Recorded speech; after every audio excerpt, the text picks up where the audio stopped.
6 अप्रैल को जिले के सभी बूथों पर झंडा फहराकर मनाया जाएगा स्थापना दिवस।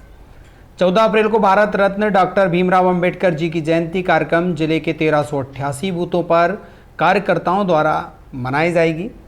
अन्य आगामी कार्यक्रम को लेकर प्रेस वार्ता में पत्रकारों से चर्चा हुई। आइए जानते हैं इस विशेष रिपोर्ट में। सर, आए दिन पत्रकारों पर हमले हो रहे हैं और उनको जो बात रखने नहीं दिया जा रहा है, तो उस पर आप क्या कहेंगे? देखो, असुरक्षा का कहीं किसी प्रकार का कोई वातावरण नहीं है। हर कदम पर, चाहे पत्रकार हो, चाहे महिलाएं हो, चाहे अनुसूचित जाति जनजाति हो, हर वर्ग की सुरक्षा का काम भारतीय जनता पार्टी की सरकार कदम दर कदम कर रही है। कहीं किसी प्रकार का कोई ये नहीं है। लेकिन मैं कह रहा हूँ, अभी कुछ समय पहले भोपाल में एक पत्रकार साथी पर FIR दर्ज हुई थी बिना जाँच किए। ये उस पर कार्रवाई भी हुई। हमारे माननीय मुख्यमंत्री जी ने उज्जैन तत्काल जैसे मुख्यमंत्री जी के संज्ञान में बात है, उस पर एक्शन हुआ। अब तत्काल एक्शन हुआ। अगर किसी अधिकारी ने जैसे कि उज्जैन गलती कर दी है तो उसको दंड की ये जांच का विषय रहता है। कई बात आई तो उसमें अब मेरे ऊपर कहीं कोई कार्रवाई होगी तो वो भले मैं अध्यक्ष हूँ, किसी ने मेरे खिलाफ उसकी जाँच होगी तब उसको दंड हो रहा है। सर, हम हमारी सरकार ने, हमारी पार्टी ने खड़े किए हैं ये सारा संदेश जनमानस के बीच में जाकर के, और केंद्र सरकार की योजनाएं हो या राज्य सरकार की योजनाएं हैं, 2014 से लेकर के 2025 तक हमारे यशस्वी प्रधानमंत्री माननीय नरेंद्र मोदी जी ने जिस प्रकार से एक नया इतिहास लिखा है, चाहे धारा 370 की बात हो, राम जन्मभूमि पर भव्य और दिव्य प्रभु श्री राम के मंदिर के निर्माण की बात हो, उसको 1 वर्ष हो चुका है, हम उसकी वर्षगांठ भी मना चुके हैं। और चाहे CAA की बात हो या अभी वक्फ बिल को लेकर के भारतीय जनता पार्टी ने जी जो मेहनत की है और जो दृश्य देश के सामने उभर करके आया है, इन सारी बातों को लेकर के आज हम जनता के बीच में जनता तक सारी बात पहुंचाने का काम हम कर रहे हैं। अभी हमारी पार्टी एक वन नेशन वन इलेक्शन को लेकर के भी पूरी संवेदना के साथ पूरे देश में इस पर अभी विचार विमर्श चल रहा है, चर्चाएं चल रही है। उस दिशा में भी हम काम कर रहे हैं। एक राष्ट्र एक सब क्रिश्चन को लेकर के हम काम कर रहे हैं। आयकर छूट सीमा को बढ़ा करके 12 लाख रुपए करके एक आम व्यक्ति के लिए जो राहत का काम हमारी सरकार ने किया है। और जिस प्रकार का समावेशी बजट, चाहे केंद्र सरकार के बजट की बात हो या मध्य प्रदेश सरकार के बजट की बात हो, समावेशी बजट पेश करके सर्वहारा वर्ग को विकास की मुख्य धारा में लाने के लिए, जो लंबे समय से शोषित थे, वंचित थे, पीड़ित थे, उपेक्षित थे, ऐसे सारे लोगों को विकास की मुख्य धारा में लाने के लिए हमारी सरकार जो काम कर रही है, वो काम है हमारा 2047 में कैसे हमारी ये भारत माता एक विकसित राष्ट्र बनकर के उभरे, एक मजबूत राष्ट्र बनकर के दुनिया में भारत का डंका कैसे बजे। हमारी सरकार की जो नीति जो योजनाएं हैं, उसी को लक्ष्य में लेकर के 2047 में जब हमारी आज़ादी का हम शताब्दी वर्ष मनाएंगे, और उस शताब्दी वर्ष में ये भारत माता, ये भारतवर्ष एक आत्मनिर्भर स्वावलंबी राष्ट्र बनकर के, एक विकसित राष्ट्र बनकर के दुनिया का नेतृत्व करे, इसी संकल्पनाओं के साथ समस्या आ रही है। देखिए, एक जमाना था जब मात्र 80,000 मेट्रिक टन का उत्पादन राजगढ़ जिले में होता था। आज 10 लाख मेट्रिक टन से ऊपर का उत्पादन राजगढ़ जिले में हो रहा है। राजगढ़ जिले की एक इंच जमीन को सिंचित करने का काम भारतीय जनता पार्टी की सरकार के यशस्वी नेतृत्व ने किया। तो निश्चित ही जब काम बढ़ेगा तो कहीं न कहीं खटपट होगी, कहीं न कहीं अव्यवस्था पैदा होगी। लेकिन पूरी तरह से हमारा प्रशासन अलर्ट है। हमारे जिला कलेक्टर, हमारे पुलिस अधीक्षक महोदय, सारा सिस्टम, हमारे SDM, हमारे तहसीलदार, सारा राजस्व का अमला, कल ही शाम को बैठक हुई और इस बात को लेकर के संवेदनशील है, कहीं किसी प्रकार की अव्यवस्था वेदान पैदा ना हो, इसलिए पूरी तरह से सतर्क होकर के हर केंद्र पर।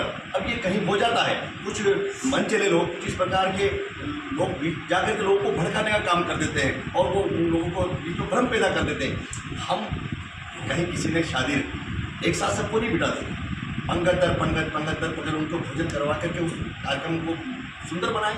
ऐसा थोड़ी कि शादी वाली की शादी बिगाड़ देंगे हम। जब वेयर हाउस पे लाइन लगी हुई है, उत्पादन ही इतना है, हर क्षेत्र में हर जगह आप जाकर इतने वेयर हाउस हमारी सरकार ने बनवाए, 50%, 33%, 25% की सब्सिडी देकर के गांव के लोगों को प्रोत्साहित किया है कि आप अपना वेयर हाउस बनेंगे।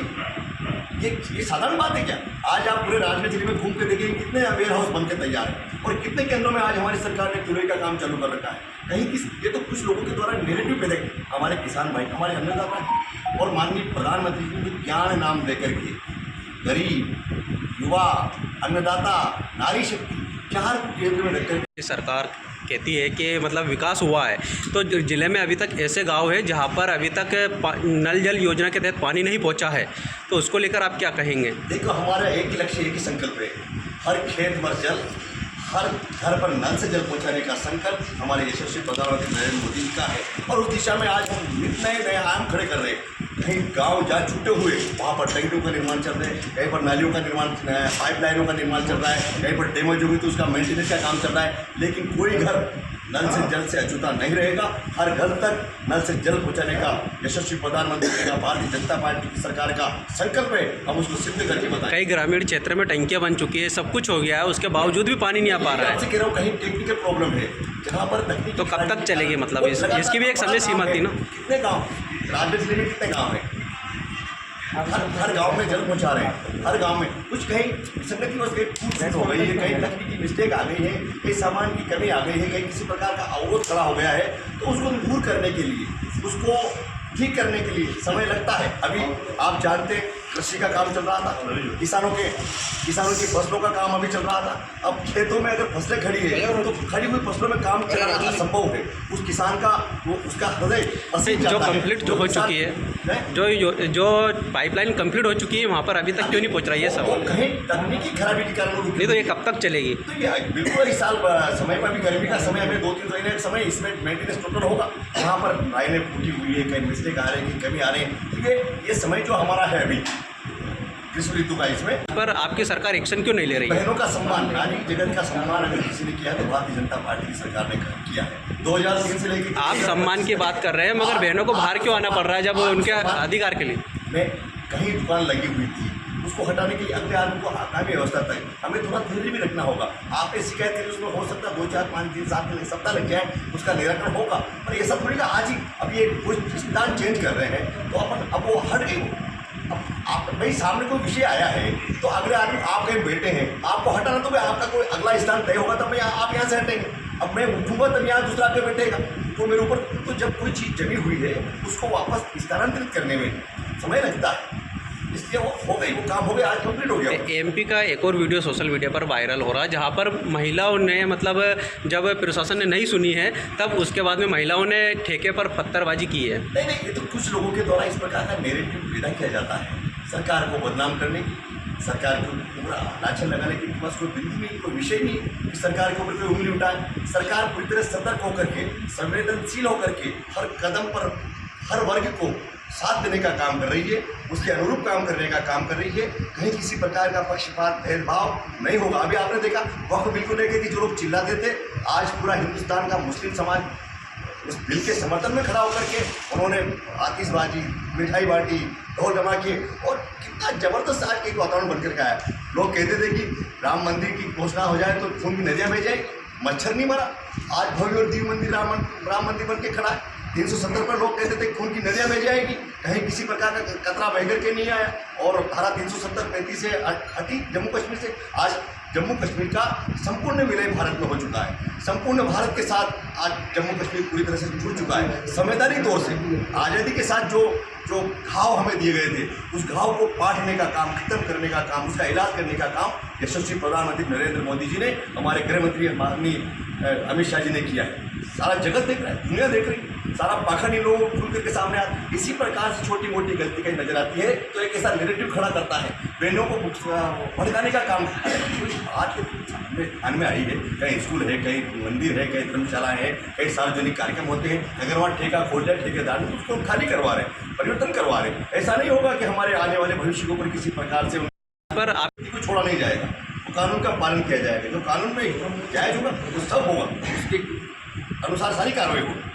मैं आपको विश्वास दिलाता हूँ, कहीं किसी प्रकार की अनियमितता नहीं की जाएगी और न करने दी जाएगी। सक्रिय सदस्यों का सम्मेलन होगा, और इसी बीच में 7 तारीख के बाद से हमारा एक और अभियान चलने वाला है, 7 से लेकर 13 तक। उस अभियान का नाम है गांव बस्ती चलो अभियान। उसके अंतर्गत हमने जिस प्रकार की जो तैयारी की है, 6 से 7 अप्रैल हमारा स्थापना दिवस है, 8 से 9 में हमारी सक्रिय सदस्यता का सम्मेलन है, और 7 से लेकर 13 अप्रैल के बीच में हमारे सारे पदाधिकारी गांव बस्ती चलो अभियान के अंतर्गत गांव-गांव जाएंगे, उन बस्तियों में जाएंगे जहाँ पर हमारी सरकार की योजनाओं के अंतर्गत, चाहे वो प्रधानमंत्री आवास के लाभार्थी हो, चाहे किसान सम्मान निधि के लाभार्थी हो, चाहे लाडली बहना के, हमारी केंद्र सरकार और राज्य सरकार की जितनी भी जनहितैषी जन कल्याणकारी योजनाएं हैं, उन योजनाओं के लाभार्थियों से मिलना है।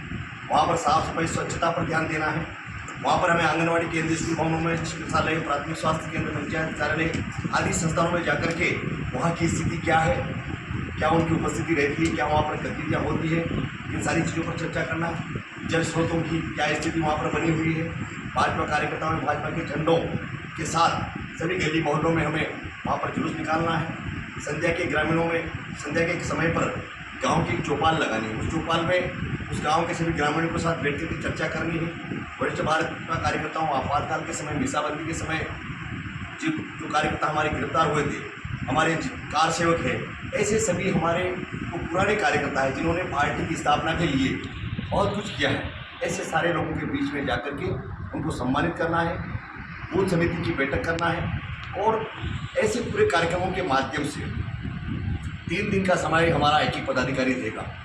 3 दिन में 8 घंटा पूरा उस बूथ पर, जो बूथ उनको हमने चिन्हित किया है, मान लीजिए जगदीश जी किसी बूथ पर जाते हैं तो लगातार 3 दिन तक आपको 8-8 घंटे देना है। ऐसे हमारे सारे कार्यकर्ता, चाहे हमारे अमित जी शर्मा जी हैं, हमारे सभी जनप्रतिनिधि हैं, चाहे हमारे जिले के पदाधिकारी हैं, हमारे मंडल के पदाधिकारी हैं, पार्षद और बूथ अध्यक्ष से लेकर ऊपर के सारे कार्यकर्ता प्रत्येक बूथ पर जाएंगे और जाकर के पार्टी की कार्यपद्धति, रीति नीति के अनुसार उस कार्यक्रम को वहाँ पर भव्य और दिव्य रूप से सफल बनाएंगे। 14 अप्रैल को हमें अम्बेडकर जी की जो हमारी जयंती है, हमारा एक पाक्षिक कार्यक्रम है, पूरा एक पखवाड़ा कार्यक्रम चलने वाला है और इसमें लगातार नित्य नई गतिविधियों के माध्यम से समाज में जिस प्रकार का भ्रम तत्कालीन सरकार के लोगों के द्वारा, कांग्रेस के लोगों के द्वारा जो छल कपट, जो पाखंड डॉक्टर भीमराव अंबेडकर जी के साथ किया गया था और भारतीय जनता पार्टी की सरकार ने, भारतीय जनता पार्टी के नेतृत्व ने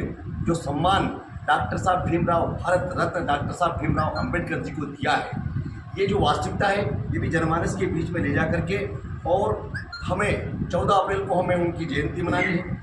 उस जयंती के साथ साथ हमें अंबेडकर जी की जो हमारी प्रतिमाएं हैं, जगह जगह चौराहों पर, मंदिरों में, स्कूलों में, जहाँ पर भी भारत रत्न डॉक्टर साहब भीमराव अंबेडकर जी की प्रतिमाओं को 13 तारीख को रात में हम उनकी साफ सफाई, स्वच्छता करना, वहाँ पर पूरा वहाँ का दृश्य, वहाँ पर सजावट है, फूल मालाएँ हैं, लाइटिंग है, ऐसे सारे व्यवस्था के माध्यम से उस स्थान को एक नया रूप देना है। फिर हमें उनकी जयंती बड़े धूमधाम से वहाँ पर मिठाई बांट करके वहाँ पर सारी व्यवस्था हमें भव्य और दिव्य रूप से करना है। और इसके साथ साथ संविधान की प्रस्तावना का भी सामूहिक पाठ हम लोगों को करना है। लगातार जिस प्रकार से समाज में जो भ्रम पैदा किया जाता है, समाज को भ्रमित करने का प्रयास लगातार विपक्षी दल के लोगों के द्वारा किया जाता है, उसकी वास्तविकता जनमानस के सामने लाना हमारा प्रथम कर्तव्य है। इसलिए हमारे डॉक्टर साहब भीमराव अंबेडकर जी को लेकर के गोष्ठियाँ करना है, उनके 5 स्थानों के बारे में जो भारतीय जनता पार्टी की सरकार ने उनका जो कायाकल्प किया है और जिस समर्पण के साथ भारतीय जनता पार्टी की सरकार ने उनको सम्मान देने का काम किया है, ऐसी पूरी योजना बना करके, और भारतीय जनता पार्टी की जो 46 साल की 6 अप्रैल 1980 से लेकर के 6 अप्रैल 2025। अगर आप ये वीडियो YouTube पर देख रहे हैं तो हमारे चैनल को सब्सक्राइब करें और बेल आइकन को दबाना ना भूलें। अगर आप Facebook पर ये वीडियो देख रहे हैं तो हमारे पेज को लाइक करें।